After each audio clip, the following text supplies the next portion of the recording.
Thanks everyone. Just fantastic to see so many out at what is a very significant announcement, obviously. On behalf of Chris Sutherland, our President, our Vice President, Auntie Colleen, and our entire board, I just wanted to say how privileged and honoured we are as a football club to have been invited by the AFL to be involved in, I suppose, the reintroduction of the Indigenous All Stars concept, which is clearly a mouth-watering prospect.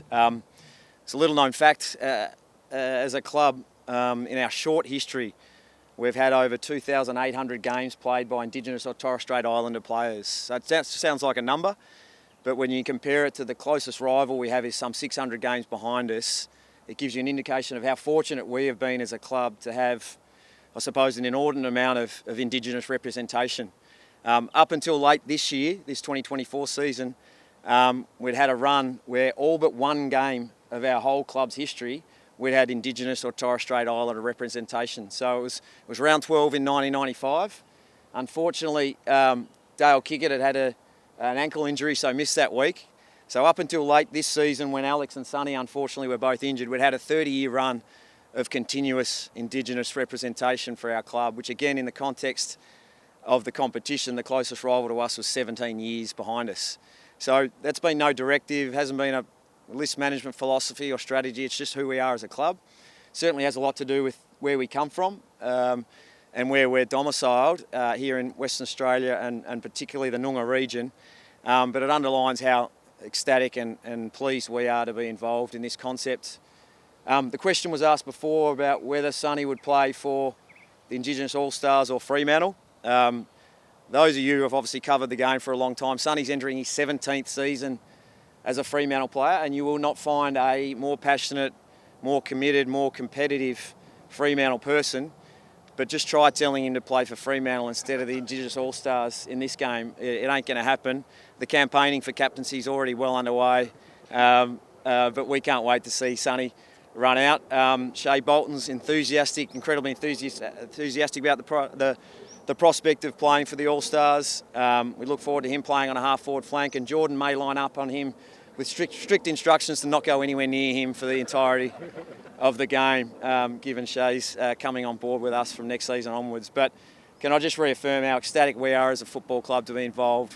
I think it's going to be a phenomenal concept. We can't wait for all of Western Australia, whether it be those directly involved at club level, administering the game, covering the game, to get as many people as we possibly can into Optus Stadium to celebrate, not only celebrate the magnificent contribution our Indigenous players have made to our game, but encourage the next generation as well too. So if there's any quick questions for me, happy to take them before I hand over to the boys to answer some questions. Full strength Indigenous teams, what would be a respectful loss for the Dockers? I hadn't thought about the win-loss ratio out of this. It is a match sim, so it's an important point. Laura touched on it, but we've worked really closely with the AFL because the concept's critical and we're ecstatic to be involved, as I said, but it's also a really important part of our pre-season preparation going into round one. So with the AFL's assistance, working in closely with our football department, we actually think this is going to complement our preparation, which is clearly a priority for us going into round one rather than having any sort of negative impact to it. So Laura's touched upon it, we're going through it all, so it'll just be like a match sim for us in that manner, but clearly putting on a show for the reasons we've outlined today. And has there been any discussion about, after this initial match, as to whether or not you'd like to see it continue, or you just focus on the one-off? No, I was pleased to hear Richard guarantee it here in WA for the next 10 years. He's talking to someone else here, so he hasn't heard that. But clearly we've got some support at the top for it to stay in WA. There's been no discussion to that point at all. We're just talking about it for this initial year, first of all, to get the concept reintroduced, to have the impact that we hope it will, and then we'll take it from there. And what would you like to see in terms of pathways? Do you feel as though Fremantle has the support from the AFL to encourage these Indigenous kids in the NGA to progress to the elite level? Would you like to see more done there? Yeah, it was a really important change that the AFL have just made in terms of granting priority access to clubs and their NGA for both multicultural and Indigenous players as part of the competitive review that Laura outlined. That incentivisation is really important, and we were lobbying pretty hard for that to occur. So I think that in itself is a significant step.